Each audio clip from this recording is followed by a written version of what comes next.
Welcome to the Uncut Podcast. I'm Pastor Luke. And I am Pastor Cameron. And this is the Uncut Podcast, where we have honest, uncut conversations about faith, life, and ministry. Here we are. Here we are. Yeah, how do we talk about this? So, a listener sent you and I a post, essentially like, I don't know if we're going to name names or not. I don't feel like we necessarily have to. No. But it was a post that was kind of going around of a pastor who was up on stage, and somebody had recognized the outfit that he had on. Some might think it was fashionable, and they had like a price tag on what the article of clothing was that he was wearing. It was something to the tune of like $2,000. $2,000 for a sweater. For a sweater. So, I didn't think it looked all that great. But that's my own taste. Like, yeah, this is not. We're not giving fashion advice on the blog. We're not, or on the podcast. Like, we're not trying to say like, hey, why would you wear something so silly? Yeah, no. It's more about like, there's been a lot of question about situations like it. Yeah. When was that? Was that 2020, 2019 when like the Preachers and Sneakers account like first kind of hit big? Yeah, it was something like that. Yeah. Yeah. I remember I was in Chicago at the time with Yeah. a certain roommate. I think that was it was pre-COVID, but it was close to it, I think. And if you're not familiar with Preachers and Sneakers, it was a social media account that would essentially it would posterize pastors and with wearing shoes. Yep. And then it would like tell you how much the shoes are worth. Yeah. Or how much they paid for them or whatever. And sometimes it would do with whole outfits. Yeah.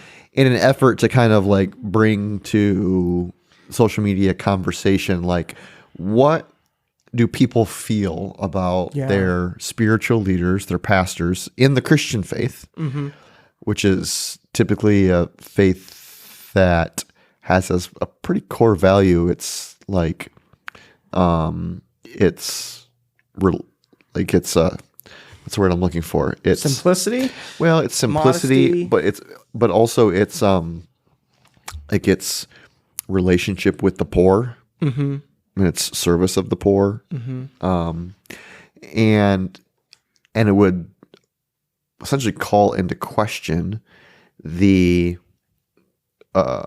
spiritual appropriateness of the spiritual leader or the pastor wearing outfits or shoes or whatever that were in like a whole outfit would be a couple grand. Yeah. Thousands of dollars. Right. Yep. And there was, I don't even know. I don't follow Preachers and Sneakers anymore, so I don't even know if it's still active. I'm assuming it probably is, but probably not as much as it was. I think it is. And I'm trying to remember. It might have, I'd have to Google it, but like I think it was just it was a sneakerhead. Yeah.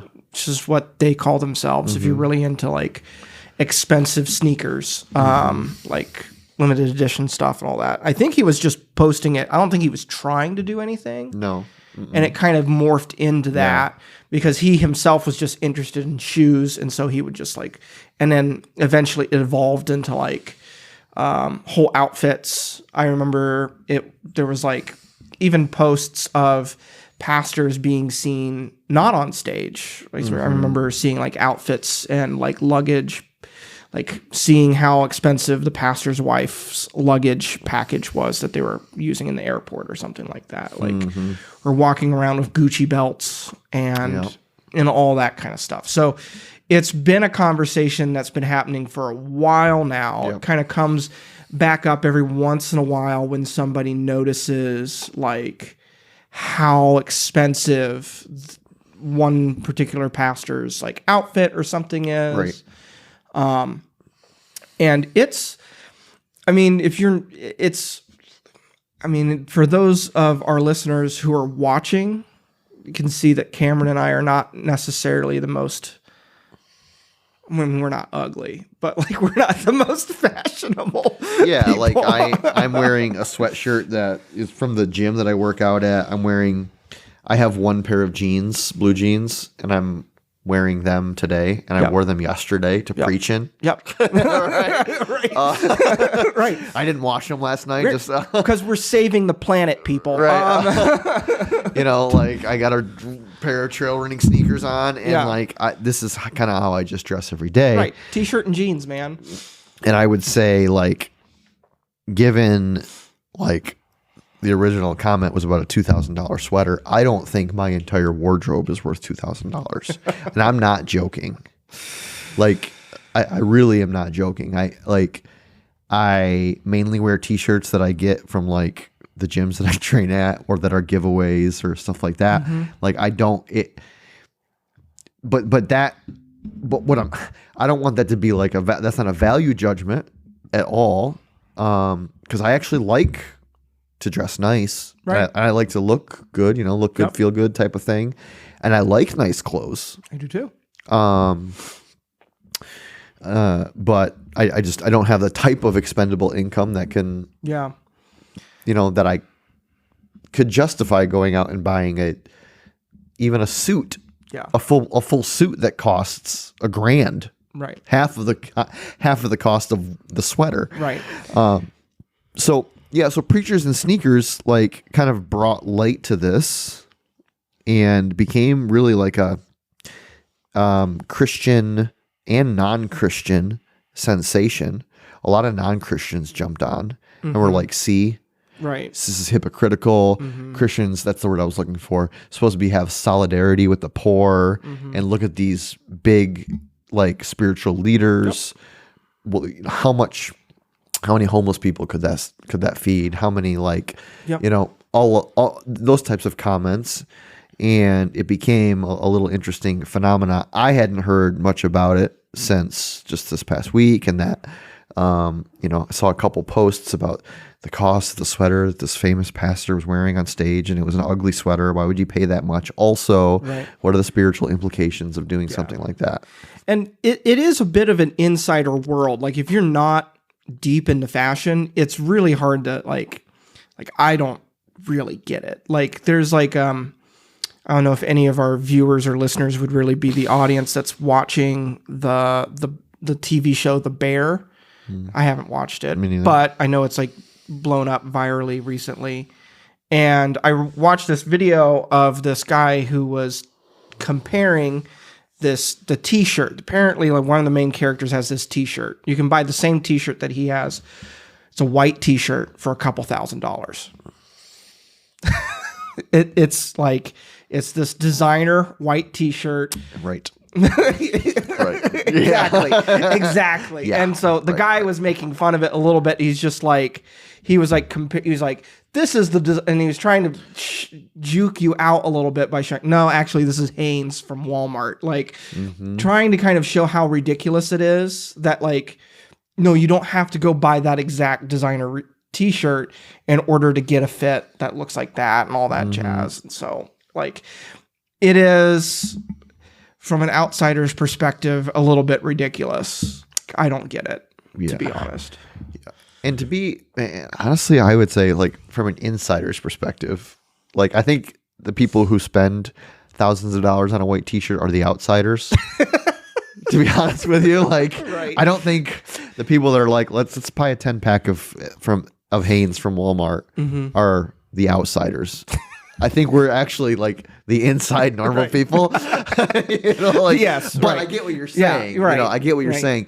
But I think I want to have a little bit of a conversation about, because I have mixed feelings about this. I do too, actually. About what is should we care? Should we care how much whatever the guy on stage is wearing, how much it costs? Do we have a right to know? Do we have a right to question a decision to purchase a $2,000 sweater? what does it say or communicate theologically or spiritually, or does it not communicate anything at all? Mm-hmm. And like, do we have a right to be like the fashion ombudsman for every pastor that happens to grace a stage or screen? Mm-hmm. Well, like the question for me though is like, because we could just talk just about fashion, but I think it kind of misses the larger conversation, because I'm like, okay, well, fashion, what about cars? Mm-hmm. Or homes or hobbies? Yeah. Mm-hmm. Like, I have expensive hobbies. Right. Yep. Right. Yeah, like we spend our money, right? Like we're pastors so I feel like there is this balancing act. Like pastor as person. Yep. It's like human. Yep. Pastor as like under shepherd. Mm-hmm. And sitting in the office as pastor and serving the church and mm-hmm. being the hands and feet of Christ in some regard, mm-hmm. and balancing those two, mm-hmm. because like we could, we could talk about, like, it's really easy to identify how expensive, some fashionable sneaker or outfit or something like that. But like, questions come to my mind of like, well, what about pastors that are wearing suits? Mm-hmm. Some suits can be really expensive, mm-hmm. just as expensive, if not more expensive than that sweater. Mm-hmm. Right. Like, is there a preachers in suits account? Yeah. Or preachers in cars, like preachers you said. In cars. Yeah. So it really blossoms out into an even larger conversation that gets kind of a little bit harder to navigate. I feel like the fashion one is really easy to pick at because it's the one that's on camera. Yeah. Right. Yeah. I think that's certainly a part of it. I think it doesn't really, I wonder for me if it changes the conversation really much at all. I think the issue for me is really not even so much the fashion, mm-hmm. the clothing choice, as much as it is like, do we have the right to do that? Mm-hmm. So do I have the right to say, you shouldn't spend the money that you make, which I'm assuming is his church elder board leadership structure has agreed upon a salary. The books he sells, the music that he produces, all of that. And it's not like he's stealing the money from the church. It's an agreed upon amount for the services that he renders. Right. It's what he lives on and uses. So now, do we from the outside be like, okay, let's say you make $500,000 a year. I have no idea what it is. Yeah. That's an outrageous sum to me, but it's a different cultural thing for me. Like, I just like, sure. I can't even wrap my mind around that. But like, say he makes $500,000 a year running, mm-hmm. pastor of one of the biggest churches in the United States. Right. Okay. Then do I have the right to be like, well, no, but you have to spend that in a way that is not spiritually offensive. Mm-hmm. And is that my job to do that? Mm-hmm. Like, what if he's debt-free? Mm-hmm. What if he is extraordinarily generous, mm-hmm. and is just like upholding the biblical standard of not flaunting his generosity in the public domain? Right. What if he's very, very, very, very generous, and his hobby or the thing that he likes to do is fashion and buy designer clothes? Right. Is it really too extraordinarily different for him to buy a $2,000 sweater and wear it on stage, mm-hmm. than it is for me to buy a $10,000 motorcycle and drive it to work once in a while? Yeah.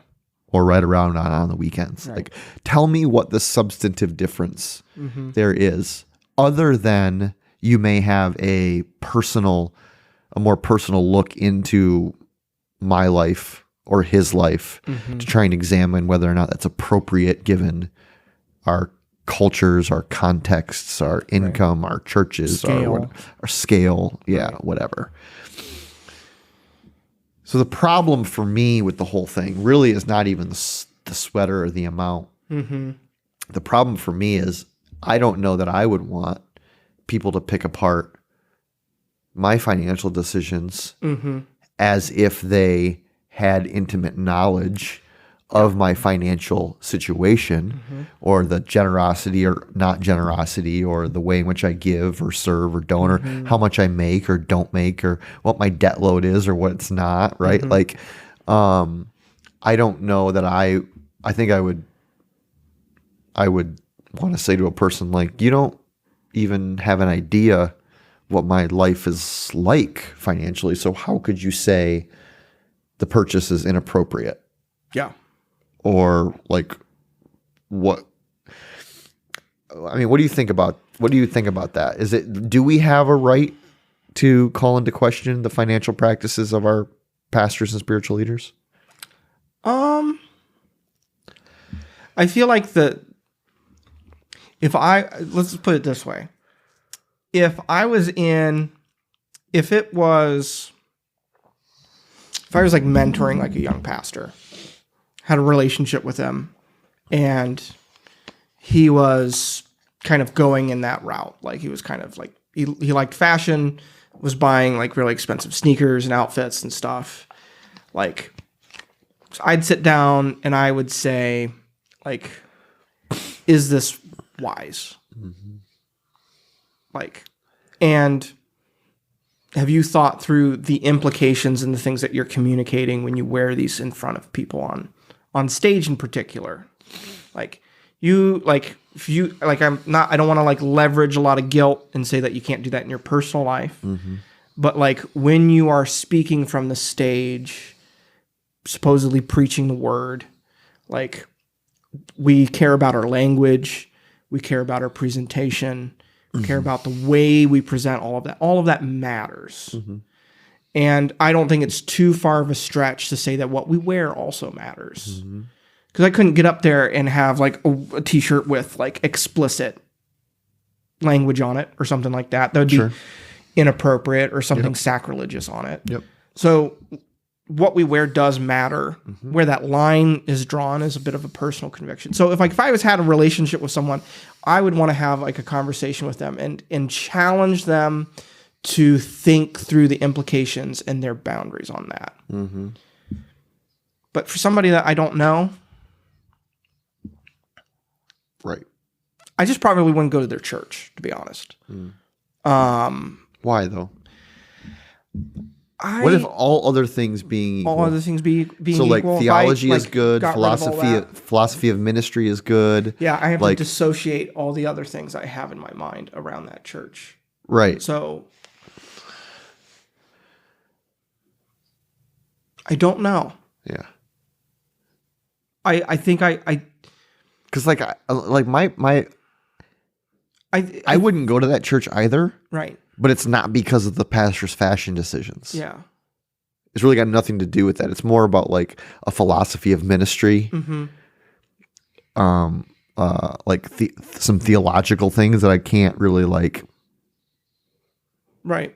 compromise with. Like so, but it has nothing to do about like what he shows up on stage wearing. I guess my personal line would just be different. I think, I don't know. It bugs me. It bugs me at like a conviction level, but not not at a place where I feel like I can articulate it. So I don't know if it's just it's me reacting from like all the ways in which like I've grown up and the convictions I personally hold. Yeah. And me just not being able to see to the other side of it. Particularly when it comes to just what you're doing on Sunday morning. So here's another question then. Yeah, I can hear this other question coming. So I don't know if you do it, but like because here's it. So there's another pastor who I think we both respect really well. We happened to share a hotel with him at a recent leadership conference that we went to. Yeah. And he pastors the biggest church in America. He has come under some scrutiny because whenever he travels, he hires a driving service to drive him around. And they open his doors and he drives big fancy SUVs and doesn't do any of the driving and and been accused a little bit of being like kind of bougie, like, dude, just drive your own car. Like just drive. Why do you need a driver? Yeah. And he's never addressed it as far as I know publicly. Never like been a thing. It's just what he does. So like, what about, practices like that?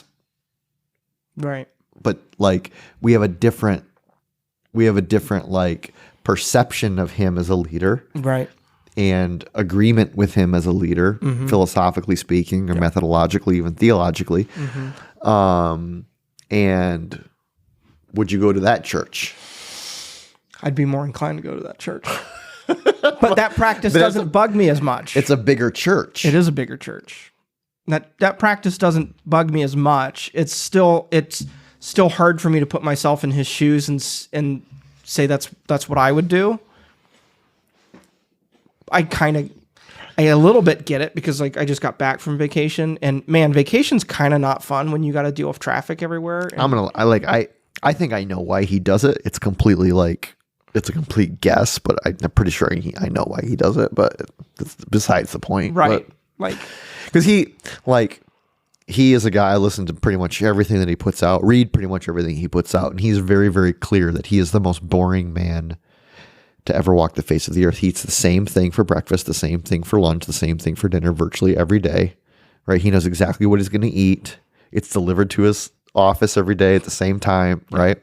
He creates like very rigid discipline and habits and everything like that so that he can save all of his mental energy for the thing that matters, which is creating content to serve the local church. Right.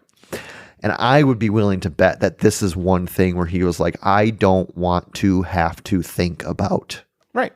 He can be connecting with his wife, or he can be talking with people. He can be delegating. He could be writing. He could be prepping his notes for teaching. So like, that's all in my mind too. That's why I'm a little bit less harsh on this one. So your sense then is that like, it matters who's doing it. I don't know. This is, I don't know. No, I think it's not so much who's doing it. I guess there's a methodological reason for doing that. Maybe. We're giving some generosity there. I don't know what the methodological reason for wearing really expensive things on stage would be.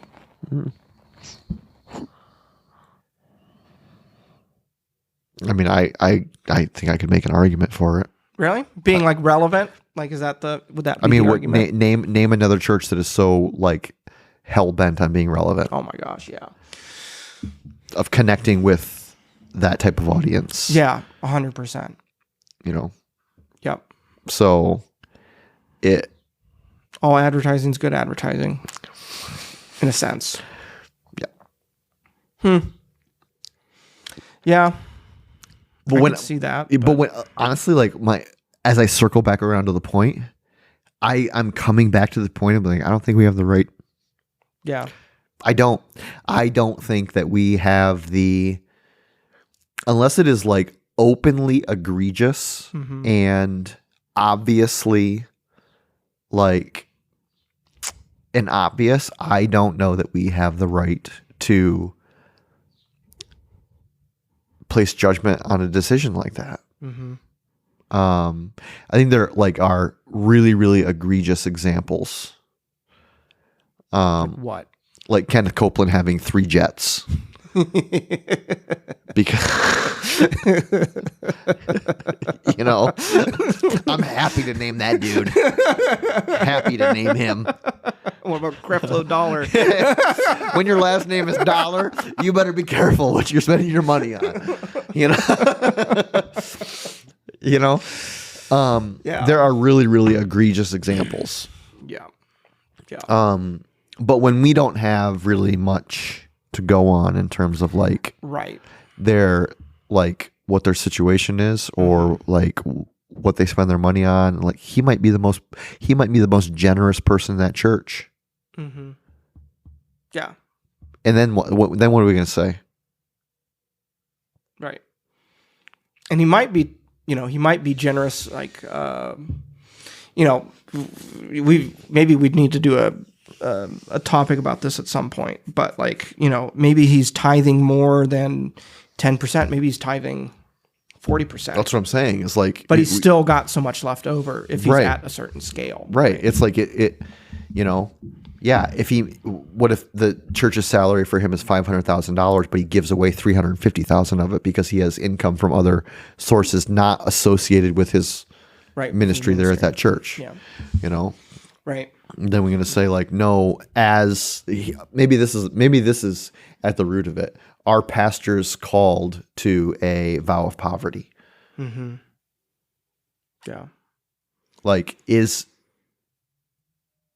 a pastor and as a Christian, must I take a vow of poverty is the term,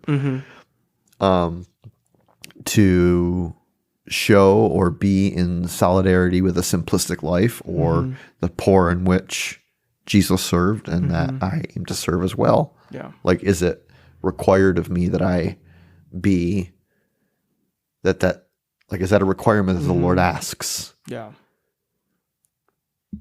What do you do with like the passages of like it's easier for a camel to fit through an eye of a needle, whatever heck an eye of a needle is, than for a rich man to enter heaven, or the Son of Man has no home or bed in which to lay his head. Like, what do we do with like passages like that? I think that we hold them in tension with the passages about the generosity of our resources, and to whom much is given, much is expected, and examples like 2 Corinthians 8, 2 Corinthians 9, where Paul is open with the Corinthians about how their wealth, the generosity of their wealth, goes on to serve in the function of spreading the gospel throughout the Mediterranean world, and that thanks is being given to God because of their generosity. So the gospel is going out into other areas of the world because there has been extraordinary generosity. Well, the back end of that is that they were extraordinarily generous because they were extraordinarily wealthy. They had a lot of wealth. Right. And so as they were generous, right, that generosity allowed the spread of the gospel. And so I think that the question is not how much do I make and is there an inappropriate amount to what I make. I think the more appropriate question is how generous will I be? Where do I recognize the place that what I have has come from? Whether it's $500,000 a year, whether it's $50,000 a year. Where has it come from? Who has provided it for me? And what will I do with it? Yeah. What will I do with it? Will I bury it? Yeah. Will I bury it for fear of losing it? Parable of the talents? Or will I put it to work so that when my master returns, that which has been entrusted to me is multiplied for the benefit of his kingdom? Right. So I think the bigger question for me is not how much is this dude spending on his sweater, but how generous are you? How generous are you? Right. And that's not at the end of the day, our business. Or like to know that we can't. Ultimately, it kind of, I think the conversation very quickly devolves into a like kind of a pretty unhelpful space, or at least it can, because like, who is he to us? Right. He's worth of note because of the influence he's having on larger Christian culture, and addressing his content, his things, when it becomes pertinent to us or to like, but at the end of the day, like, I'm not him. No. I'm not even like able to go to his church. Right. So like, I don't, what level of discernment do I even need to exercise on him from this far of a distance? Yep. Mm-hmm. Why do you think it is such a like such a hot button issue for pastors? Like, why do people care so much about the pastor doing this? Why isn't there an account of like, pew sitters that are wearing $2,000 cardigans? Because I think there's this principle of transference and countertransference, right? Where we see that for us, we see pastors sometimes. Mm-hmm. This is a generalization, but it's a pretty regular generalization that happens. Yeah. That we see pastors as the like stand-in for the presence of God. Mm-hmm. And there is like it becomes, I think, difficult to relate to spiritual leadership, pastors especially, whose lifestyles are so significantly different than our own. Mm-hmm. I'm certain there are people at his church that don't buy $2,000 sweaters, right? Or can't, right? And so there is this sense of like otherness, mystique, that he takes on because of his prestige and his resources. And I think that there is, while it is like, and that like relationship between a congregation and their pastor happens at every scale. Mm-hmm. Every scale it happens, whether it's a super big church or it's a small church like ours. Right. Which is why it becomes really, really difficult for congregations and people when pastors fail morally and show themselves to be the human beings that they are. Right. Because at some point in our relationship with them, we have elevated them to a place where they're not just humans. They're more than that. And so how could you do that? How could that happen? Like, my faith is broken because this person I thought that they were above the brokenness of the world. Yeah. And it turns out that they're not, that we're not. So I think it's a hot button issue for pastors because there is this sense of like, but aren't you supposed to be better? Yeah. Aren't you supposed to be different? Aren't you supposed to see that money that you spent on that should have been spent like fixing the poverty problem, fixing the hunger problem, fixing the homeless problem? Projection a lot of times. A little bit, yeah. Yeah. It's definitely like, not that I'm going out and buying $2,000 sweaters, but there have been like instances where I have like, I have wondered about like I have a nice apartment. I like my apartment. Yeah. But when I first like moved here, a lot of people, they would say, I heard you had a really nice apartment. I was really self-conscious about it because how much like that was a conversation piece. And I was like, is it too nice? Like, like there, like that happened in my head. Cause I was like, I don't want like people at the church to think I'm some sort of bougie new pastor that just got hired. Right. I'm not. Right. Well, but like I like in the reason that happened is because I know that happens. Like right or wrong. Yes. It happens. Right. Yeah. It happens to us all. Right. All of us. You know, it happened when I bought my motorcycle. I bought it's not a $40,000 motorcycle, but it's nice. It's a nice motorcycle, right? It's cool. It's pretty cool. It was used, but I bought it and it was in great shape and bought it for good money. And I did get one comment. It was like, "Oh, it must be nice. Must be nice to have that, to be able to buy that." And I'm like, must be nice to what? Must be nice to like, I don't know, spend 8 years going to school, spend 20 years in the field, you know, must be nice to buy used vehicles all the time and pay them off and not have car payments or not have credit cards, right? It must be nice to work 40, 50, 60 hours a week. It must like, is this the Dave Ramsey show? Yeah, Cameron? like it must be nice to what? Save your money so you can pay cash for something that you want over long periods of time. Like, well, yeah, I guess you're right. It is nice. It is nice, but it's not because I make like a 6-figure income or anything like that.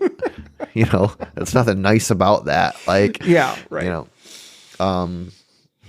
I've worked hard to have the little that I have, and I'm so grateful for it. But at the end of the day, it was like the comment was like, you have no idea. Right. What? Because we only ever see a small glimpse of it. First couple of years of our marriage, Sherry and I existed on spaghetti and hamburger helper. Like it's taken us 20 years to get to a place of like where we are financially stable, not living paycheck to paycheck. Like Sherry doesn't work outside the home. Like we've made sacrifices to like make sure that we can uphold our core values. So like, without someone knowing the back story of someone's financial life or what they've done to get where they're at or what they make or don't make or their debt or whatever, I just think ultimately it becomes a futile attempt to make sense out of why they would make the financial decisions that they make. It becomes a little bit of a speck in the log situation. Like, why not? Shouldn't I just be more concerned of my household and how I follow the Lord, and then let the Lord judge the rest of the world? I think, like, because otherwise we're just going to be angry all the time. Honestly, bitter, jealous, and ungenerous. Yeah, because then we, if I had that much, I would be generous, but I don't, so I'm just not going to be. Untrue. Right? Right. No. If you're not generous now, you won't be generous in the exactly. future. That is, it's a decision you have to make at every level. So we weren't trying to name names other than Kenneth Copeland and Creflo Dollar. I'm speaking to you, brah. I'm speaking to you. Don't come around here. That's not. It wasn't Kenneth Copeland or Creflo Dollar that had the $2,000 sweater. Although I'm sure they wear pretty expensive things. Yes, anyways. they do. But I think it's more like talking about the principle because I think it's important. Important. Maybe it's important to me. I don't know.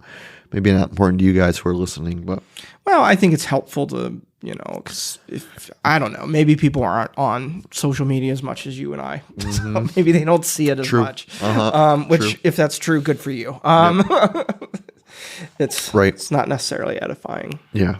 So, well, anyway, thanks for listening this week. Hope you found the conversation relatively helpful or entertaining. As always, if you have any questions, You can always text them to us or comments or whatever. We love your suggestions for podcast topics. It's really helpful to us. You can drop them in the comments or drop us a text on our text line, 716-201. Oh no. You thought too hard about it. Anyway, Luke will superimpose that on the screen because I have forgotten it. It's also in the description. Yes. And if you wouldn't mind liking the episode wherever you're listening to it, or rating the podcast as a whole, sharing it with others, that would be great. We'd really appreciate that. Thanks for listening. Catch you next time.